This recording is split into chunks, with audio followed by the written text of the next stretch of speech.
Hii ndio setting ambayo hujaifanya, ndio maana watu wengine wanashinda kuangalia profile picture ya WhatsApp yako. Unachotakiwa kufanya, ingia WhatsApp, ingia kwenye setting, utashuka mpaka sehemu imeandikwa privacy. Baada kwenye privacy, utaingia sehemu imeandikwa profile picture. Sasa ukishaingia hapo, nafikiri unaona hizo option 4, okay? Kuna everybody hapo, kwamba ukibonyeza hapo mtu yote mwenye namba yako ya simu anaweza kaangalia profile picture yako. Kuna my contact. Hapo ni watu ambao umesave namba zao za simu ndio wataweza kuangalia profile picture yako.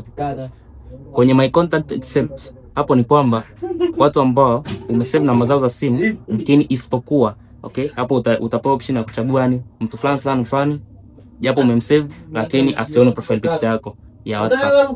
Hapo mwisho kabisa ni nobody, ambapo sasa nafikiri ndo huyu mwenzetu Margaret itakuwa umeweka setting yako kwenye nobody, yani kwamba mtu yote asiangalie, asione profile picture yako. Ndio maana kwenye simu yako wewe profile picture unaiona, kwenye simu za watu wengine hauioni. Kwa ingia kwenye setting yako, I think hiyo itakusaidia kubadilisha hilo swala.